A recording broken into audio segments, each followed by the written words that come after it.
The narrative begins with Helen Grant, a police officer who has spent 6 years undercover, as she embarks on her initial mission to safeguard her former lover. Adorned in an extravagant outfit reminiscent of a concubine's selection, she grapples with the anxiety of potential retribution from her ex-lover's previous partner. Life is far from a fantasy. She has yet to don her uniform and must instead present herself in a manner that includes an encounter with an acquaintance laden with subtext. Are you feeling the tension? Take a breath, girl. It is widely believed that Milan and Paris are the fashion capitals, with Dubai equally noteworthy. While Dubai may not set the trends, its attire is undeniably distinctive, reminiscent of a peacock displaying its plumage. Helen Grant frowned as she tugged at her skirt. After 6 years with Edward Lewis, she had developed a somewhat rebellious edge. She was unaccustomed to wearing ostentatious clothing, akin to a phoenix promoting herself, and she struggled to maintain a polite smile, feigning genuine enthusiasm for her ex-lover's wedding. Helen Grant, could you refrain from tugging at your skirt? Are you concerned that people won't realize you're present? Henry Walker's gentle voice resonated through the receiver, accompanied by a stifled chuckle. Are you certain there's no one from Edward Lewis here? What if I am recognized? Helen Grant released her grip on her skirt and responded. Everyone entering this venue is scrutinized meticulously.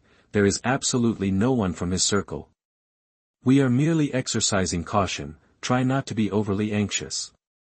Henry Walker understood her apprehensions, not due to the attire, but because she feared that her presence might incite Edward Lewis's ire. Helen Grant scoffed, her dissatisfaction apparent, yet she felt a measure of relief. After 6 years of covert operations, she was finally able to rejoin the team. She had anticipated donning a distinguished police uniform, but unexpectedly, her first assignment was to protect William Thompson, necessitating this attire. She harbored a quiet resentment, perhaps it was too evident, as William Thompson suddenly lifted his gaze from the crowd, acknowledged someone beside him, and approached her. His arrival made Helen Grant slightly anxious. She frowned and considered evading him as he drew near. Don't be so tense, this is a joyous occasion. Aren't you happy for me? After all, we share a history, William Thompson remarked with a smile, surveying the surroundings, his words seemingly laced with tension. The poignant love story of a couple fated to be together. He is bound in a sham engagement, while she serves as an unwilling bodyguard. Although they have been separated for 6 years, their past lingers like a haunting specter, leading to incessant bickering. It is indeed true that love hurts, yet with this level of anguish, they may ultimately find themselves in the hospital one day. A slender white hand angrily tore away the veil, unveiling a striking face ablaze with fury. Helen Grant was not the type of beauty that inspired love at first sight, rather, she possessed a distinctive allure that deepened with each glance, captivating onlookers and compelling them to linger. Her eyes fixed on him, and if looks could kill, William Thompson would have been obliterated by now. 6 years had passed, why did this man continue to intrude upon her life? And Henry Walker, was he out of his mind? Fully aware of her history with William Thompson, why had he accepted this assignment on her behalf? Closing her eyes, Helen Grant urged herself to regain her composure. Yet, before she could steady herself, William Thompson's sardonic voice pierced the air once more. You seem eager to close your eyes. Do you wish for me to kiss you? Her dark eyes flared with indignation but quickly settled into calm. General Manager Thompson, you overestimate your significance. I am a police officer, my duty is to protect you, nothing more. After this event, you will go your way, and I will go mine. The waters of the river do not mix with those of the well. She continued, furthermore, temper your narcissism, not all women are enamored with your appearance. At least for me, merely seeing you evokes disgust. After all, I was the one who rejected you back then. Her words were akin to provocation, unearthing William Thompson's emotional wounds. He frowned, anger flickering in the depths of his eyes, just as he was about to respond when his assistant, David Wilson, hurried over, whispering, CEO, it's time, let us begin. William Thompson nodded, narrowing his gaze at Helen Grant. "Inspector Grant, you will regret your words." Helen Grant defiantly met his gaze, scoffing in disdain. William Thompson turned and took a few steps before abruptly halting, glancing back to wave at Helen Grant. She averted her gaze, feigning ignorance, as he called out, "Did not Inspector Grant just assert her commitment to protect me? Why are you so quick to renege on your promise?" Reluctantly, Helen Grant followed, inhaling deeply to steady herself as she walked, striving to present herself as compliant while trailing William Thompson onto the stage in small steps. She could not fathom his reasoning. It was merely an engagement party, and there were countless venues across the country, yet they had chosen to host it in Dubai. She refused to believe he selected this location because she had once expressed her fondness for it. She recognized that perhaps 6 years ago, William Thompson had valued her, but now, he had transformed into a distant stranger. The host, a Frenchman, spoke fluent English. After the introductions, he directly invited the evening's guest of honor. William Thompson. The lights dimmed, and William Thompson emerged under the stage lights. A blonde-haired, blue-eyed girl approached with a sweet smile, gracefully presenting a bouquet of fresh flowers to him. Helen Grant felt a surge of unease as the blonde girl neared William Thompson. When the girl suddenly hurled the bouquet and revealed a concealed gun, Helen Grant rushed to William Thompson's side, grasping his hand and simultaneously tearing away the entangled skirt to reveal her work attire beneath, drawing her own weapon as the assailant opened fire. Although Helen Grant swiftly extricated William Thompson from peril, the bullet nonetheless struck him. The impact caused him to stagger, toppling the microphone stand before he fell. The scene was chaotic. The blonde woman fled immediately after firing. Henry Walker pursued her but was unexpectedly ambushed by her accomplices, rendering him powerless to prevent her escape. Helen Grant drew her weapon and fired repeatedly at the retreating figure of the blonde woman. She faltered, seemingly destined to be hit, yet she managed to evade capture. Helen intended to pursue her but, after only a few steps, heard David Wilson shout, "General Manager Thompson, what's wrong?" "General Manager Thompson. Call an ambulance." Helen turned to see William Thompson clutching his chest, blood gushing like a fountain, his body trembling. She quickly pivoted to assist him alongside David Wilson. "William Thompson, hold on, I'll get you to the hospital immediately." As the protector of the witness, Helen could not evade responsibility for the injury sustained. In her nearly 7 years in the field, she had never committed such an error. She was uncertain whether her anxiety stemmed from her own negligence or from the panic of witnessing William Thompson drenched in blood. Her mind was a blur, fixated solely on one thought: William Thompson must not suffer any further harm. Henry Walker had already mobilized a team to pursue the assailants. Helen carefully assisted William Thompson into the car, disregarding the ambulance, and accelerated toward the nearest hospital. "William Thompson, stay awake, do you understand?" She glanced at the increasingly pale William Thompson through the rearview mirror, cursing and shouting. His face was ashen, and he smiled weakly, pleading, "Helen Grant, I fear I can't hold on much longer. Could you say something comforting to me?" "William Thompson, I love you. I have always loved you. So, you must hold on, do you understand?" The red light in the emergency room had been illuminated for hours, showing no signs of extinguishing. "You deceived me." Helen Grant abruptly shoved Henry Walker away, leaving him unable to react in time as he fell to the floor. Helen Grant shouted, you deceived me back then, telling me my parents would surely be fine, yet they both perished. Now you intend to deceive me again? Henry Walker, you are a liar." Her outburst sent the entire hallway into disarray. Fearing her agitation, Henry Walker quickly rose and embraced her, disregarding her punches and kicks, holding her tightly and preventing any chance of escape. "Helen, please calm down.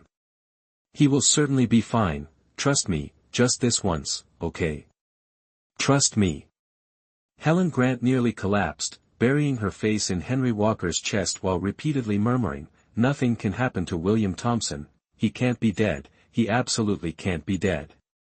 He won't, he will definitely be fine. Henry Walker gently caressed her hair, his expression tinged with sadness. Aside from offering comfort, he felt powerless. Yet, he silently prayed that William Thompson had not succumbed. After 6 long hours, the red light above the emergency room finally extinguished. Henry Walker assisted the weary Helen Grant as they rushed over, both in unison asking, "Doctor, how is he?" Although the patient sustained a gunshot wound, fortunately, he is out of danger, his life is not currently at risk. However, due to significant blood loss, he will require some time to recuperate. The doctor's voice, though polite, resonated like heavenly music in that moment. Helen Grant exhaled deeply, relief washing over her face as she grasped Henry Walker's hand tightly. "He's fine, his life is not in danger." Henry Walker regarded her joyful expression with a complex gaze, hesitantly inquiring, "Helen, are you worried about him?" Helen Grant's cheerful demeanor abruptly faltered, she averted her gaze from Henry Walker and hastily replied, "You're overthinking it. I just feel guilty for not protecting him well due to work." "Yes, it's solely because of work, I would feel the same for anyone else." It remained unclear whether she was addressing Henry Walker's question or attempting to convince herself. Ultimately, whether her concern stemmed from genuine worry for William Thompson or from her own negligence was a mystery even to Helen Grant. William Thompson was swiftly transported to the intensive care unit through a private entrance, where he soon regained consciousness. The first person he wished to see was Helen Grant. She had changed into fresh attire, her hair neatly tied back in a ponytail, and was escorted into the intensive care unit by Henry Walker. "General Manager Thompson, this security lapse is our responsibility, which resulted in your injury. We will provide you with an explanation. I am in charge of this mission, if you have any requests, please do not hesitate to let me know." Henry Walker assumed full responsibility, yet William Thompson remained oblivious, his gaze locked on Helen Grant. "Helen Grant, I believe you professed your love for me in the car, asserting that you would love me eternally." William Thompson winced slightly due to his injury, yet his words were sufficient to chill the entire room. Words possess a lethality comparable to that of heavy weaponry. Henry Walker gazed at Helen Grant, his eyes serene and tranquil like an autumn lake, as if her admission to William Thompson were as instinctive as inhalation. Martial arts masters possess a remarkable depth of internal energy, steadfast as a mountain. Helen Grant was different. She still could not comprehend why she had voiced that thought aloud at that moment. She assumed William Thompson would overlook it, but to her surprise, the first thing he mentioned upon waking was this very issue.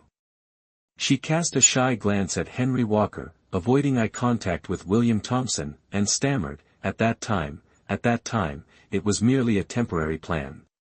I was just concerned that something might happen to you. Under the intense scrutiny of William Thompson, the once majestic and formidable inspector abruptly morphed into a quaking mouse. The girl averted her eyes, seeking assistance from Henry Walker. Unfortunately, he feigned ignorance, casually gazing out the window with an untroubled demeanor. Perhaps observing the clouds as they floated by and relishing the gentle breeze. "Oh, I just recalled that I have some errands to complete, I must take my leave.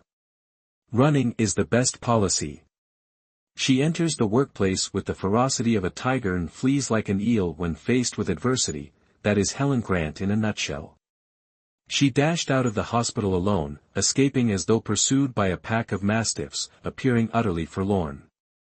Upon witnessing the girl's departure, William Thompson's expression shifted from anguish to icy detachment as he instructed his assistant, David Wilson, who was on alert, send 2 individuals to follow her. He showed no regard for Henry Walker, seemingly indifferent to whether he informed Helen Grant. "General Manager Thompson, I will manage this security issue. Please submit a request to the police station, we will take it from there. I must return to report on the work. I will likely have to compose another lengthy report." Helen Grant and Henry Walker arrived on 2 separate flights. Upon landing, Helen hurried to the car parked at the airport, made a phone call, and rushed to the meeting point. Her heart was in turmoil, as the individual she was about to meet was someone she wished to avoid entirely. Helen secretly resented her superiors, believing that assigning her this task was a significant waste of time. Nevertheless, she had to muster her resolve and proceed. Although she had contacted the individual beforehand, upon her arrival, as she exited the car and stood before the other person's vehicle, Helen hesitated. During her moment of indecision, the passenger door swung open, revealing a person with a neat ponytail, whose gender was indeterminate, who coldly instructed, "Get in the car." Just those two words were sufficient to compel Helen to comply and enter the vehicle. Edward Lewis gripped the steering wheel tightly with both hands, his brow furrowed, exuding an air of discomfort. "You've been drinking, haven't you?" Helen Grant could not detect the scent of alcohol, yet Edward Lewis's flushed cheeks and hazy eyes clearly indicated his inebriation. His shirt collar hung loosely, exposing his well-defined chest adorned with a striking eagle tattoo. This individual was unlike others, while many sported dragon and tiger tattoos, he bore an eagle with its wings majestically spread across his chest. Helen had previously inquired about its significance, and he explained that the eagle would elevate him, while the dragon and tiger tattoos on his back were meant to support him. However, he warned that if they failed in this regard, misfortune would follow. It was uncertain whether this belief accounted for the misfortunes that befell the gangsters around him, all of whom bore dragon and tiger tattoos, particularly the man with a Jean Coué tattoo, who met a tragic end. In contrast, Edward Lewis ascended like a kite caught in the wind, rising to the position of boss. "You approached me merely to inquire about my drinking?" Edward Lewis frowned, casting an annoyed glance, his expression a blend of irritation and latent ferocity. Helen, intimidated by Edward Lewis, promptly addressed the matter at hand. "Did you have a role in what happened to William Thompson?" In an unexpected move, Edward Lewis leaned in, wrapped his arms around Helen's neck, and kissed her forcefully. Before she could utter a scream, he silenced her with his hand. Not only did he kiss her, but he also bit her, inflicting excruciating pain that brought tears streaming down her face. Helen's tears were akin to crocodile tears, managing to produce a few drops was already a significant concession to Edward Lewis. Yet, he recognized her pretense and found amusement in her antics. After indulging in the kiss, savoring its sweetness, he finally released her, his fingers lingering on her lips in a suggestive manner. Helen felt only pain and was indifferent to the kiss. The abruptness of being pulled into such an encounter left her struggling to comprehend the situation. "Edward Lewis, you dare to kiss me, I am a law enforcement officer." The phrase, law enforcement officer, elicited laughter from Edward Lewis. "When you were with me, weren't you also a law enforcement officer?" "At that time, I didn't hear you mention those 4 words. What's changed? Is kissing a law enforcement officer now a capital offense? If the law truly dictated that, I would have been shot half an hour ago." Edward Lewis leaned down to kiss her again, but Helen Grant quickly pushed him away. "Stop joking, this time, I have something serious to discuss." Edward Lewis disregarded her resistance, sneering, "What could possibly be serious with you?" He relished teasing her, finding immense satisfaction in her blush and inability to respond. Helen Grant felt a mix of anger and helplessness, her hands twisting on her thighs as she struggled to find the right words. If it weren't for her, his influence might have been exponentially greater. Yet, he was aware of her status as an undercover officer and still allowed her to act as she pleased. This kindness left Helen Grant at a loss. She remained silent, and Edward Lewis did not press her. Leaning her head against the back of the chair, she stretched her arms back, attempting to relax her muscles. If you have something to say, then say it. Since when did the inspector become so hesitant?" Helen Grant feared provoking Edward Lewis, all her composure seemed to evaporate in his presence. "I'm asking you, did you have anything to do with William Thompson's situation? Is it connected to you?" Her tone caused him to frown, though he quickly relaxed. He opened his eyes and glanced at her. "What's wrong?" Interrogating the suspect. "Do you need to handcuff me and drag me back to the station to lock me in a dark room?" "I'm serious," Helen Grant exclaimed, her anxiety mounting. She prepared to leave immediately. Although William Thompson's family had been taken care of, she felt uneasy not being there herself. Edward Lewis despised seeing Helen Grant display concern for another man, and the more anxious she became, the more silent he grew. Helen Grant still wanted to inquire further when she noticed 3 cars approaching in the distance, seemingly intending to stop. The vehicle in the middle was none other than William Thompson's car. Why had he returned? Wasn't he seriously injured and in the intensive care unit in Dubai? Why was he rushing back? Did he no longer require the internet? Why had he returned without Henry Walker informing her of such significant news? She checked her phone multiple times, finding no calls or messages from Henry Walker. Anger simmered within her, but she dared not express it in front of Edward Lewis. She could not remain still, as if thorns were pricking her. Helen Grant was deeply concerned, fearing a confrontation between Edward Lewis and William Thompson. With William Thompson having been assassinated, she still had not determined whether Edward Lewis was involved. Their meeting could only spell trouble. Despite having been with Edward Lewis for 6 years, he had never inquired about her past, yet she knew he had investigated her connection to William Thompson. This seemingly indifferent man was, in fact, quite petty. His silence did not imply inaction. Without him, the Thompson family would likely be far more formidable than they currently were. Likewise, William Thompson harbored resentment over her request to end their relationship. Given her ostentatious partnership with Edward Lewis, it would be surprising if William Thompson did not feel animosity. "I have something to attend to, I must leave now." "You should go as well." Inspector Helen Grant is interrogating her former partner, Edward Lewis, regarding the murder of another ex-lover, William Thompson, who unexpectedly reappears from Dubai like a vengeful specter. Meanwhile, Henry Walker, tasked with delivering the news, vanishes under mysterious circumstances. This intricate love triangle resembles a complex dance, infused with humor as Edward Lewis enjoys playfully provoking the stoic inspector. Is this a case or a gruesome drama? Edward Lewis cast a glance at William Thompson's vehicle before regarding Helen Grant with suspicion. She remained indifferent, fixated on the car as she instructed, "Remember. When I exit the vehicle, you must leave immediately and turn right."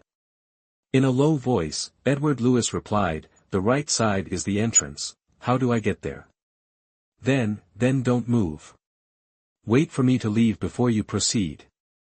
Edward Lewis fixed his gaze on the car and scoffed, "What right do I have to heed your instructions?" Helen Grant, feeling helpless, grasped Edward Lewis's sleeve.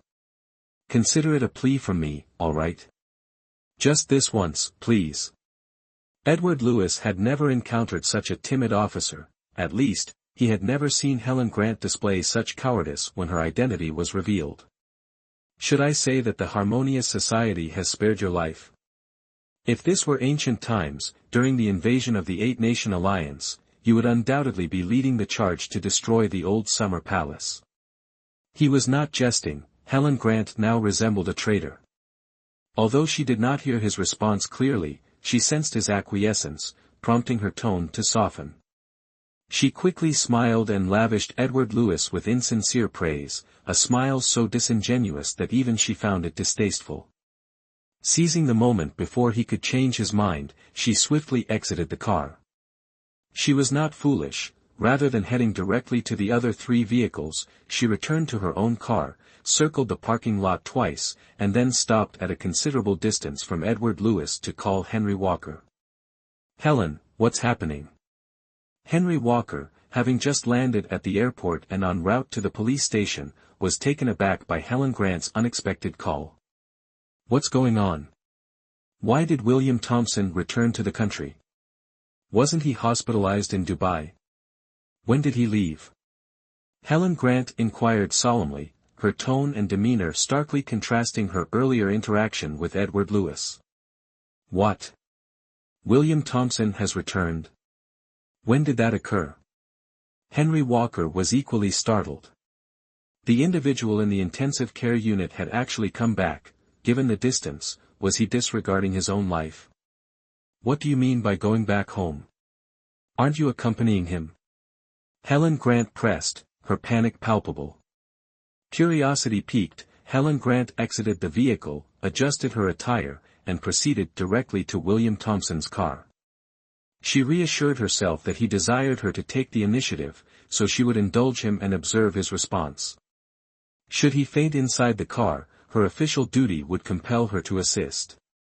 If it were indeed his family's vehicle, a courteous greeting would be appropriate, as she was acquainted with them. Numerous rationalizations surfaced, and Helen Grant felt a sense of relief as she approached the black car window, only to find it empty. Moments later, the window descended. Thompson. Before she could complete her thought, Helen Grant faltered. William Thompson was embracing a woman clad in tattered clothing, who had evidently just engaged in strenuous activity. This woman was neither his fiancée, Cecilia Taylor, nor a stranger. She was the recently prominent model, Linda Smith. What's the matter? William Thompson appeared lethargic, yet unperturbed by the interruption. In contrast, Linda Smith glared at Helen Grant with evident disdain. I apologize, General Manager Thompson. Your current health condition is not conducive to vigorous exercise. This matter concerns me, and I do not wish to jeopardize additional lives for the sake of discipline. Therefore, she must exit your vehicle, or I will be compelled to intervene. Linda Smith, incensed, puffed out her chest and unfastened several buttons of her shirt, unafraid of exposure, and shouted, You dare! I am William Thompson's person. Helen Grant's temples throbbed. Even Cecilia Taylor would not speak so brazenly.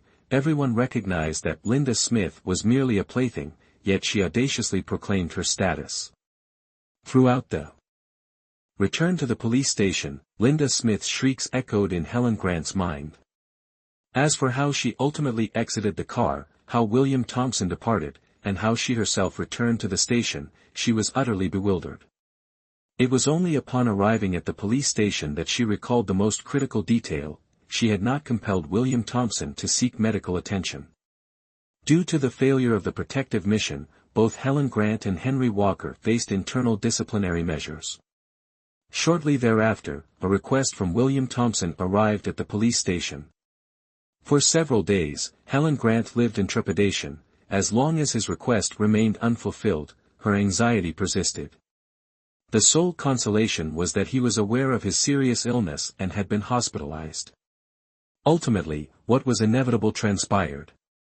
However, to everyone's astonishment, William Thompson was magnanimous and refrained from referencing past events. His only request was that, due to Helen Grant's inadequate protection, she must attend to him in the hospital until his discharge. This request was exceedingly reasonable, even surprisingly modest. The director, relieved, promptly acquiesced. Only Henry Walker expressed concern, with Helen Grant absent from the station. If she were to learn that she had to remain by William Thompson's side day and night, her reaction was unpredictable. Helen Grant's pearl-white Subaru Forester was spotted as soon as it entered the station yard. The car window rolled down, and a respectful greeting was extended to Helen Grant as she strode in. Boss. Helen Grant maintained her impassive expression, offering a slight nod that served both as a response to the greeting and an acknowledgement of gratitude to the individual who had opened the door. The imposing figure entered without hesitation, prompting everyone in her presence to bow swiftly. Greetings, esteemed supervisor. Helen Grant nodded emphatically throughout the journey, displaying no signs of displeasure, yet remaining silent. She proceeded directly to Henry Walker's room, foregoing any form of knocking, and entered with an expression of cold detachment. Henry Walker heard the noise and frowned, clearly recognizing who was at the door, and was not surprised at all as he waved his hand to signal the individual outside. Thomas Young, the reporter, hastily stowed his documents and swiftly exited, thoughtfully closing the door behind him for Helen Grant. He also turned around and waved to all the individuals standing nearby. The Helen Grant vs. Henry Walker performance has become a staple within the police department. This production encompasses a variety of genres, including martial arts, music and dance, romance, morality, horror, and themes of abuse, making it an essential viewing experience. Why am I required to serve William Thompson? Transferring our major crime unit to the Witness Protection Unit for his protection was against protocol, and I was not solely accountable for the entire operation. So why should I be responsible for him? Henry Walker, when you were aware of his request and did not decline on my behalf, do you genuinely believe that, as my superior, I would hesitate to confront you? Helen Grant had hurried here upon hearing the news. While her temporary transfer to the Witness Protection Team was understandable, it was perplexing why she was held solely accountable for the failure of the protection. She was not intimidated by trouble, rather, it was the undeniable sense that this situation was amiss, particularly given that the other party was William Thompson, the man she had endeavored to forget for 6 years but had yet to succeed. She was acutely aware of his perilous nature. He undoubtedly harbored some ulterior motive behind this ostensibly straightforward request. William Thompson was previously assassinated, and you were the sole individual providing protection in his vicinity. Furthermore, it is imperative to remember that, as a police officer, you are unable to testify in court. Consequently, William Thompson is likely the only witness. We must guarantee his safety until he provides his testimony. The supervisor has a rationale for this arrangement, as your temporary affiliation remains with WPU. Henry Walker maintained his composure, even sipping tea while Helen Grant seethed with anger, patiently waiting for her to conclude before gradually elucidating the rationale behind this arrangement. Understanding Helen Grant's temperament, Henry Walker recognized that rather than attempting to soothe her and allow her to settle, it would be more effective to directly articulate the cause and effect, which could either quell her anger or provoke a more intense outburst. What is happening? Helen Grant swung her hand, striking the teacup in Henry Walker's grasp against the wall. The scalding tea splattered onto her hand, yet she did not so much as flinch. The clatter of shattered teacups and the watermarks on the wall prompted Helen Grant to turn and exit. She opened the door and called out, "What are you staring at? You laze about all day, don't you have work to do?" Helen Grant shattered Henry Walker's teacup in a fit of anger, resulting in a burn on her hand. Henry Walker tended to her injury while discussing her obligation to care for William Thompson, her former lover who was on the verge of marriage. Helen Grant appeared hesitant to leave. What a lamentable fate, entangled in a doomed romance and then compelled to attend to an ex-lover, what a tragicomedy. As soon as he concluded his remarks, Henry Walker ceased administering the medicine, brushed Helen Grant's hand aside, and departed. The atmosphere was so charged that it felt as though a string was on the verge of breaking. Why continue with the application of medicine? That individual was a forbidden name, unspeakable. It represented not only Helen Grant's sorrow but also the enduring anguish in Henry Walker's heart. It was a tragic, unresolved first love. Wiping her hands dry, Helen Grant grasped Henry Walker's hand and murmured, "That's not what I intended. William Thompson and Edward Lewis are both in the past. I don't wish to go because I want to concentrate on more significant matters, rather than being a maid attending to the ill." This young woman possesses a remarkable ability for reasoning. Her voice trembled, on the verge of tears, as she held Henry Walker's hand, her eyes glistening with emotion. "You know, he is about to get engaged. If my fiancé misinterprets my relationship with him, it could lead to complications. Will this emotional appeal sway Henry Walker?" Although her eyes brimmed with tears, Henry Walker, who had grown up alongside her, remained unaware of the child's true nature. As long as the tears remained unshed, it was merely a game of cat and mouse. Observing her antics, he suddenly felt a surge of annoyance, and his mood shifted to one of irritability. "Helen Grant, if you do not wish to attend, then inform your supervisor directly." Do not attempt to deceive me. If this ruse were effective on me, we would remain unattached until we reach 30. Helen Grant lowered her head and remained silent. Observing her in this state, Henry Walker felt a surge of compassion and swiftly embraced her, offering gentle reassurance. I understand that confronting him is somewhat uncomfortable for you, and you also fear that Edward Lewis may become involved. I recognize the hardships you have endured over the years and the misunderstandings you have faced from many. You aspire to hold your head high and wish to honor your teacher. I comprehend all of that. Allowing you to attend to a patient truly places you in a challenging position.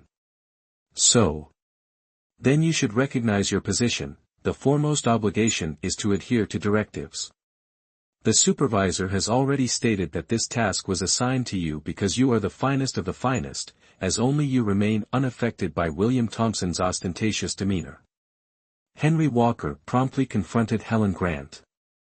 Helen Grant, a principled and honorable individual, feared being accused in her professional environment, yet was apprehensive about appearing vulnerable in private. Henry Walker charged her with an offense, and she found herself unable to refute it. Observing her exquisite visage suddenly contort with tension, that dignified and resolute expression, Henry Walker chuckled internally and, maintaining a grave demeanor, declared, IP 66341, I hereby command you to attend to and safeguard William Thompson until his discharge from the hospital. Understood, sir. Helen Grant stood at attention, her eyes gleaming. Returning from the tea room to her quarters, Helen Grant's expression soured. She was resolutely opposed to accepting this mission, yet her fate afforded her neither the rationale nor the authority to decline. However, should she acquiesce to this task, there was an 8 or 9 out of 10 chance that she would find herself entangled with Edward Lewis. Helen Grant possessed this premonition. Her instincts had always proven remarkably precise. To discuss the relationship between the two, one must return to 6 years ago when Helen Grant first entered the police department. While the narrative is extensive, it is challenging to convey every detail succinctly. Following a series of events, Edward Lewis ascended from a minor gangster to the role of boss, yet he harbored a deep-seated animosity towards Helen Grant. Helen Grant was nearly 30 years old and still single. While this was accurate, Edward Lewis's name was prominently featured in her marriage column. Not only was she married, but she had also been wed for 6 years. In addition to herself and Edward Lewis, Henry Walker and her boss were also aware of this. This issue was a persistent source of distress for Helen Grant, instigated by Edward Lewis, and it occasionally troubled her. Initially, upon her return from the mission, her supervisor assured her that he would promptly leverage his connections to terminate the marital bond between her and Edward Lewis. However, unforeseen circumstances led to repeated delays in addressing the matter.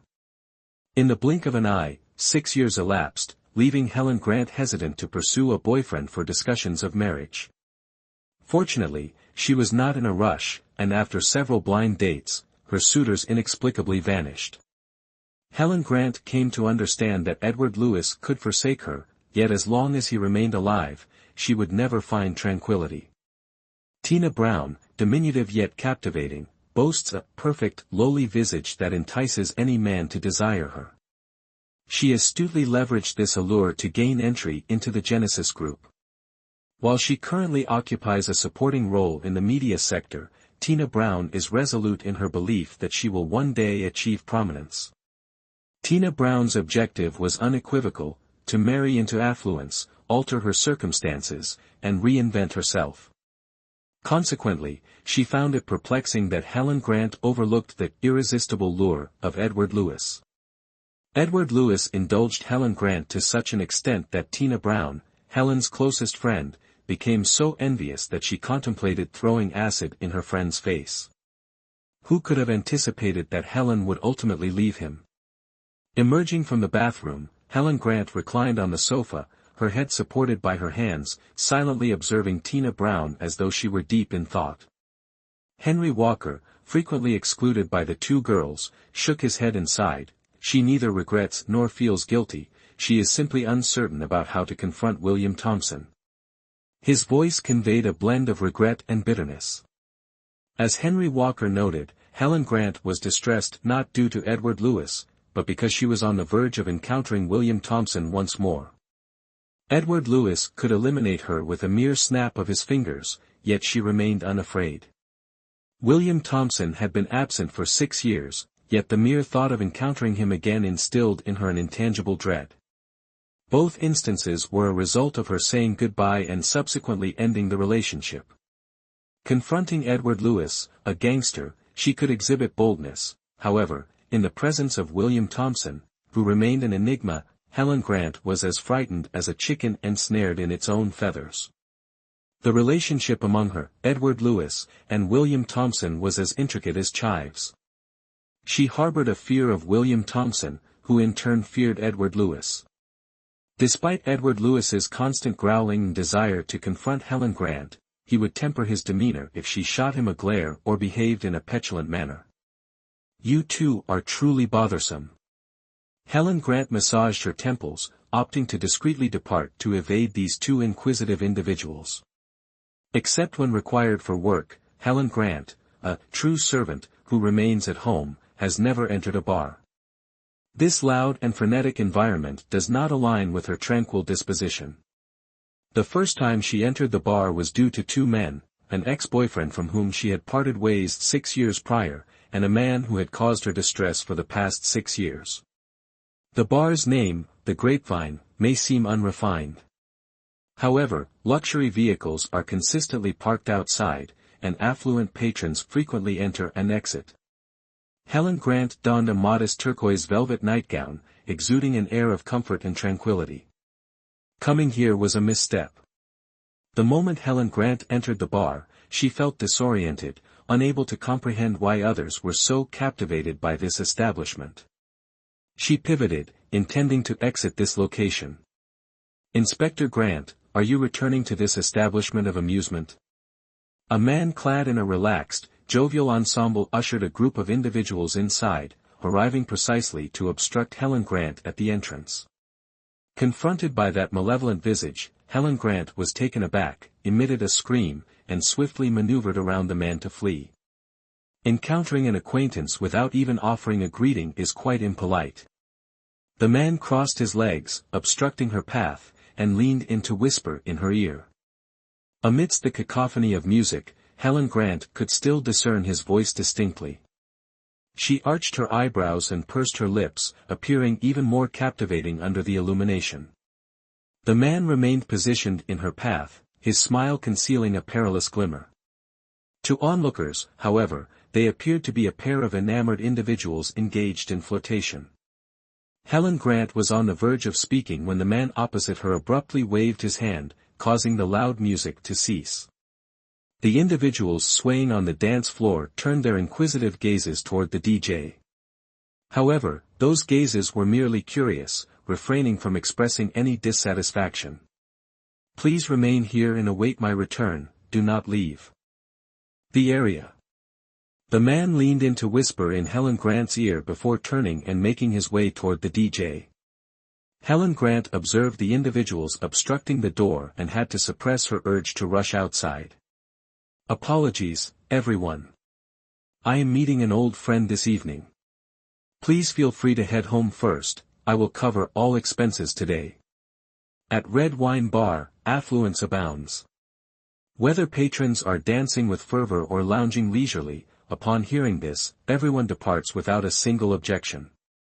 The vibrant Red Wine Bar abruptly fell silent. The man descended from the DJ booth with ease and remarked, "Inspector Grant visited today to extend his regards. Please, indulge in whatever you desire. It's on me." His hand raised the wine glass, his movements fluid as though he were dancing. His elongated, narrow phoenix eyes glimmered with an unpredictable menace, and his demeanor bore no resemblance to that of a graceful man whatsoever. Helen Grant observed the approaching smile, a shiver running down her spine. She swiftly averted her gaze, her lips remaining taut. "William Thompson, don't overdo it. Aren't you supposed to be in the hospital? What brings you here? You appear to be perfectly fine, you don't require my assistance. What is your intention in asking me to care for you?" Engaging in deception. William Thompson cast a sidelong glance at her, his tone steady yet laced with disdain. After years of separation, Inspector Grant's demeanor is as formidable as the Great Wall of China. Do you believe you have the authority to allow me to deceive you? William Thompson swirled his wine glass, his gaze intently focused on Helen Grant. He did not anticipate encountering Helen Grant at Red Wine Bar. Despite being the owner, he seldom visited the establishment.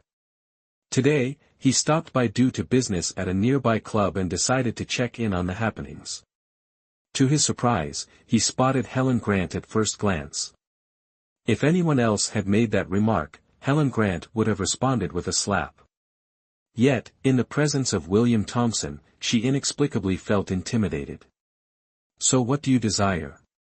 Helen Grant remained frozen in place, lamenting her decision to come here. Upstairs.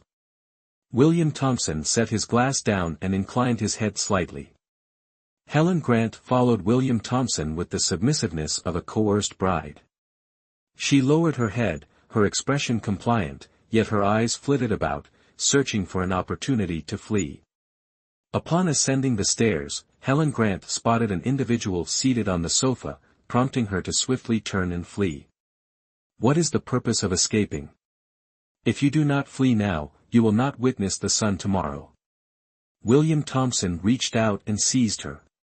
Helen Grant was utterly disoriented, her thoughts vacant. Typically, even 10 William Thompsons would not be able to approach her. You two may converse freely, I feel somewhat out of place here.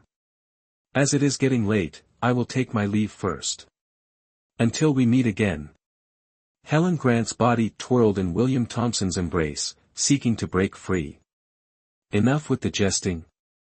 The individual seated on the sofa spoke slowly, their gentle voice challenging to categorize as distinctly male or female, akin to an unseen chain restraining Helen Grant. Long hair is meticulously secured in a ponytail at the back of the head, with the ends trimmed with precision and uniformity. A slender chin, alluring almond-shaped eyes with a subtle slant, enticing lips beneath a prominent nose, slightly ajar. Cats are fearful of mice, Helen Grant, since when have you become so courageous? The neutral appearance renders it difficult to discern whether he is male or female, the voice is ambiguous. He faces the renowned William Thompson, yet remains composed as if nothing has transpired, embodying the sentiment of, I am the second in the world. No one dares to assert they are the first. The individual who embodied all these traits, Helen Grant, encountered only one person throughout her life, and that individual was Edward Lewis, the one who perpetually sought to consign her to the king of hell. How did these two ancestors come to meet here? Moreover, although William Thompson arrived later, he was evidently aware that Edward Lewis was upstairs. As for Edward Lewis, he had arrived at some point and was not taken aback to see William Thompson escorting her upstairs. Due to her ingrained profession, Helen Grant routinely scrutinized this peculiarity. She even somewhat overlooked the two ancestors beside her, both of whom she did not wish to offend. Noticing her absent-mindedness, with her eyebrows slightly furrowed and her right knuckle habitually brought to her mouth for a light bite, both men recognized that she was once again lost in thought. Edward Lewis chuckled, drawing Helen Grant, who was in a state of heightened awareness, back to reality. She lifted her gaze to meet the narrowed eyes of William Thompson. Her heart raced. And she straightened, her movements swift and nimble. William Thompson's eyes widened as he cast a glance at Edward Lewis. Edward Lewis rose from his chair, his expression impassive as though the world held no significance. He approached Helen Grant with deliberate slowness, his voice gentle yet distinctly audible to the three individuals present. Allow me to escort you home. This time, Helen Grant disregarded William Thompson's reaction and accompanied Edward Lewis downstairs. She could withstand Edward Lewis's cruelty, but not William Thompson's indifference. As soon as he exited the door, Edward Lewis turned to his junior beside him and said, "Incinerate the Red Wine Bar for me." Edward Lewis was a gangster who adhered to his own principles and remained indifferent to others. The sight of Helen Grant nestled like a kitten beside William Thompson at the red wine bar was an affront to him, prompting thoughts of destruction. Out of sight, out of mind. Helen Grant scowled. Are you out of your mind? Do you really think I would incarcerate you on the spot? Edward Lewis placed one hand on the car's roof while using the other to push Helen Grant inside. He then bent down and sneered, where is the evidence? What authority do you have to arrest me? Before Edward Lewis, Helen Grant exhibited a bravery greater than that of a bear, compared to her demeanor in the presence of William Thompson. She lifted her chin and gazed directly at him. I distinctly heard you instruct someone to set fire to the red wine bar. Edward Lewis straightened his posture, casually took a seat beside her, and cast a sidelong glance. I just heard you express your desire to sleep with me tonight. Edward Lewis is undeniably a capricious individual. However, since assuming power, he has adhered to an unwavering principle: if you do not offend me, I will not offend you; if you offend me, I will eliminate you. Helen Grant is the sole individual who has offended him and has yet to be eliminated. His junior was satisfactory, yet she was his wife. At least the marriage certificate still bore the name Helen Grant. He could not bring himself to kill his wife. However, as her husband, he possesses the authority to instruct her. Other men should refrain from any interference. Helen Grant recognized that she could not contend with Edward Lewis, so she acquiesced and turned away. Apologies, I must have misheard. I am departing now. Otherwise, if the red wine bar were to catch fire later, I would be required to testify once more. Edward Lewis regarded her with a critical eye. Have you caused enough disruption? What semblance do you still have to maintain? His tone was steady, yet his impatience was unmistakable. Upon his utterance, Helen Grant closed her mouth. Her body, which had been turning away, became as still as a statue, refraining from making a sound. After all, she was the legal wife of Edward Lewis, a renowned gangster, yet she was utterly terrified by William Thompson's 3 words. It would not be inaccurate to assert that she suffered a loss of dignity. Turn around, Edward Lewis commanded. Helen Grant stood there, astonished. We are a committed couple, why do you fear others intruding? His voice carried a hint of laughter. Helen Grant tensed once more, dutifully turning around. He intentionally reminded her not to overlook the red string that connected them both. Please look up. She immediately lifted her head. One command, one motion, executed with lightning speed. What brings you here? Annoying. Do you see William Thompson? Helen Grant acquiesced. Gibber. His voice lowered as she swiftly clarified, yes. The protection mission was unsuccessful, I must accept responsibility. My superiors expect me to care for and safeguard him, but I do not wish to go, nor do I want to see him. She was reluctant to see him, not out of hatred, but due to more profound reasons. She wished to articulate her feelings, yet upon noticing Edward Lewis's eyes narrow, she instinctively closed her mouth as if compelled by a mechanism.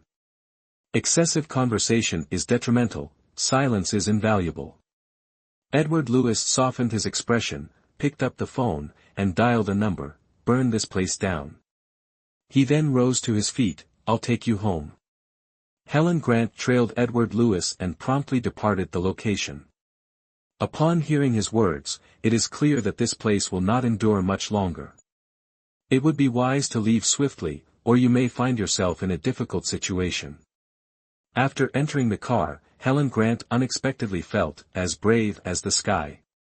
Before shutting the car door, she grasped the handle, turned her head, and in a hushed tone inquired, May I proceed with protecting William Thompson? In her heart, she believed that abstaining from attendance was one matter, yet given her current circumstances, she felt compelled to comply with her superior's directives. Despite her reluctance, obedience was necessary. However, with Edward Lewis obstructing her path, she found herself genuinely uncertain. She was uncertain whether the assassination of William Thompson was connected to Edward Lewis. However, she was certain that if she could not circumvent Edward Lewis and approached William Thompson directly, Edward Lewis would undoubtedly fabricate a reason to eliminate him. She sought to safeguard William Thompson's life, while Edward Lewis desired his demise. Therein lay the dilemma. The sole issue to be addressed was Edward Lewis's obstruction. As long as he shielded her, it would be challenging for others to harm William Thompson. Edward Lewis placed one hand on the car's roof and leaned down slightly. "You miss him dearly. Are you concerned that something might happen to him?" Helen Grant frowned. "You are aware that this is a directive from your superiors, as a law enforcement officer. If you dare to mention law enforcement again, I will make love to you and subsequently dismember you." Helen Grant comprehended his meaning instantly. Rape and dismemberment, Edward Lewis was indeed capable of such acts. However, he did not categorically deny that she had safeguarded William Thompson, indicating that there remained potential for negotiation. She was filled with excitement as she pulled Edward Lewis into the car, leaned in close, one hand stroking his hair while the other caressed his body, and murmured, "You know, I have dreamed of being a police officer since childhood. To me, it is not just a job, you know." Edward Lewis sat upright, casting a glance at her head. This woman existed in a realm entirely distinct when she was with him compared to her demeanor at work. If her colleagues were to see her in this state, they would undoubtedly be astonished. Her fear that you would prevent her from protecting William Thompson has led her to exaggerate, invoking the notion of a great national cause. It seems as though denying her the opportunity to go would undermine national unity, fracturing the country. Helen Grant finally exited the vehicle, the corners of her lips lifting as if infused with the essence of spring.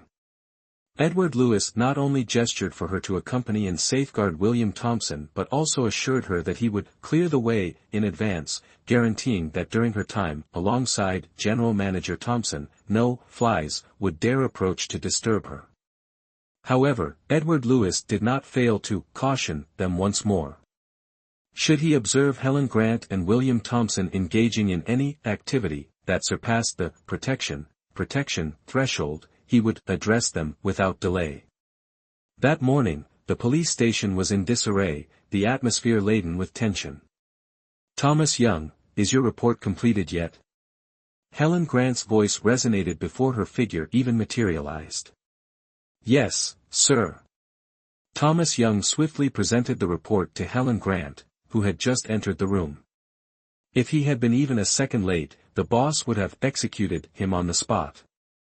"The electronic file has just been sent to the supervisor." Peter Collins noticed that Helen Grant was in high spirits, so he promptly informed her. Flattering the supervisor at the opportune moment, what a virtuoso. That rapid? Helen Grant must have been astonished by her subordinate's divine speed. Helen Grant's lips formed a captivating smile as she gazed at her two right-hand men beside her, her expression radiating an ineffable sense of satisfaction. Indeed, a skilled leader cultivates exceptional soldiers. "No problem. I need to accompany General Manager Thompson later, so I must complete my current tasks." Peter Collins pretends to be busy, but beneath the surface, he likely harbors envy towards his superior. Peter Collins remarked with a contorted expression. A member of the major crime squad was assigned to witness protection duties, prompting the question of how he could refrain from crying out to heaven and earth. It felt akin to being demoted. Indeed. Thomas Young concurred, nodding toward Helen Grant, who was gazing into the mirror. "Observe the boss, she is already beginning to regain her beauty. I have heard that CEO Thompson remains single, boss, your opportunity has arrived." Helen Grant was struck in the heart by his words and hurled the entire pack of tissues at him. "Pfft! Who cares about losing face? I'm just, stop it. William Thompson doesn't care about me. He already has a fiancée, do you understand?" Peter Collins interjected, "I believe you are concerned that your boyfriend will feel jealous." Peter Collins implied that Helen Grant's boyfriend would be envious of William Thompson. Observing the two individuals engaged in a heated argument, Helen Grant smiled, suppressing a sigh within. She loathed this mission intensely and wished to distance herself from William Thompson entirely. Edward Lewis's words echoed in Helen Grant's mind throughout the night. The following morning, en route to Genesis, she dozed off unknowingly. When Thomas Young roused her, she opened her eyes to find William Thompson seated across from her, gazing intently. Helen Grant's heart abruptly felt as though it were shattering. The man who was her first love was not as cold and distant as he is now. He was indifferent to others but gentle with her. He was arrogant toward the world yet humbled himself before her. During their school days, all she needed to do was call him William, and his brilliance would vanish, revealing only his gentleness. In addition to the priest, he was the first individual to treat her with genuine sincerity. One moment he was engaged in a fierce altercation, and the next he paused upon her expression of hunger, taking her out to dine. Even after he had recently graduated and entered the business world, regardless of how stressful the meeting was, whenever she called him to make a pig sound for amusement, he would discreetly grunt a few times to elicit her laughter. Previously, during her tenure as William Thompson's bodyguard, she never contemplated such matters, as William Thompson had undergone significant transformation during that period. At that moment, a single glance from him was sufficient to revive all her memories of him. The William Thompson of her past and the man before her finally aligned. Gazing into those eyes, Helen Grant experienced a sharp sting in her nose. She was the kind of individual who seldom shed tears. Perhaps the experiences she endured since childhood had drained her of all her tears. In her upbringing, crying proved to be a challenge. At most, she could manage only red eyes. Tears cascaded down her cheeks, uncertain whether it was due to the chili or the fact that she had pinched her own thigh to elicit the tears. Helen Grant was born immune to spicy foods. Even a small amount causes her eyes and nose to run, and her face resembles that of someone at a funeral pyre. At that moment, she neither consumed chili nor subjected herself to torment. Instead, she gazed up at William Thompson with eyes that sparkled. The mouth slightly protrudes, reminiscent of a lost child who has finally reunited with his mother, guided by a compassionate policeman.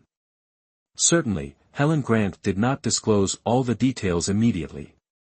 As a professional, she understood the importance of being aware of both the onstage and backstage dynamics. William Thompson approached her, appearing considerably improved, though his complexion remained somewhat haggard. At once, someone respectfully introduced, "This is Inspector Grant." "Hello." Helen Grant maintained her characteristic composure, offering a gentle smile that was just polite enough, and extended her hand. "We have collaborated in the past. The injury on my body was inflicted by Inspector Grant." William Thompson tenderly grasped Helen Grant's delicate hand, his words laden with subtext, his fingers, playfully, entwined with her palm. Helen Grant flinched as though she had been electrocuted, swiftly retracting her hand and averting her gaze in embarrassment. William was flirting excessively. It appeared that Han had developed feelings for him.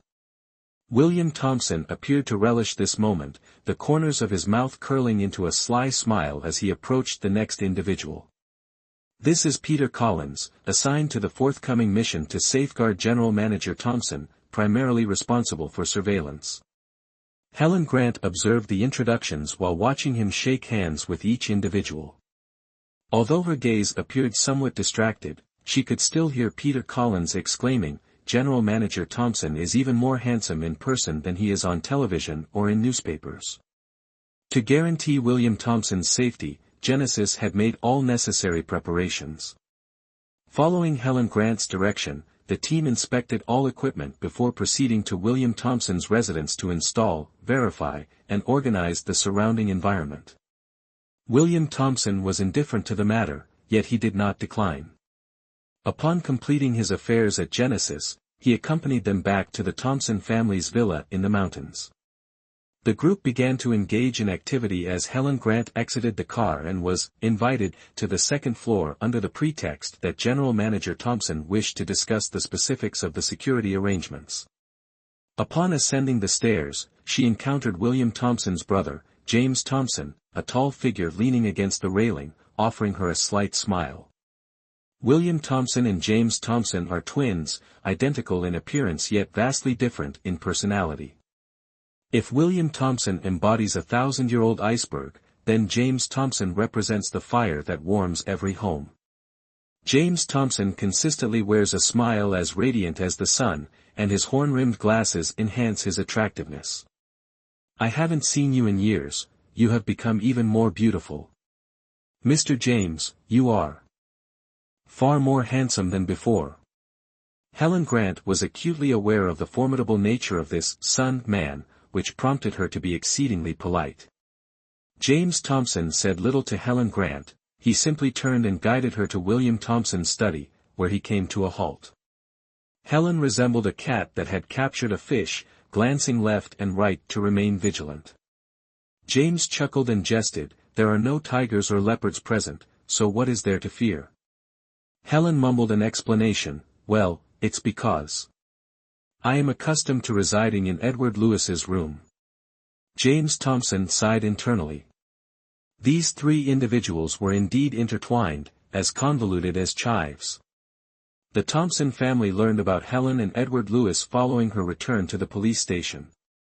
The entire family was aware of the events that had transpired, with the exception of William Thompson, who retained his childish temperament. Not only did he behave in a surly manner and refuse to see Helen, but he also sought to settle the score for past grievances. Otherwise, he would not have intentionally arranged for Helen to serve as his bodyguard after this incident. Would you like some lemonade? The usual? James Thompson inquired, welcoming Helen Grant into the study. Helen Grant shook her head. Lemonade had been her favorite 6 years prior, but now Edward Lewis had converted her into a tea enthusiast. Where is he? Did he not wish to meet with me to discuss matters? As soon as Helen Grant concluded her remarks, the door swung open, and William Thompson entered. His collar buttons were undone, his demeanor exuded arrogance and indifference, and his eyes were as piercing as daggers, prompting Helen Grant, seated on the sofa, to instinctively straighten her posture and maintain an appropriate stance.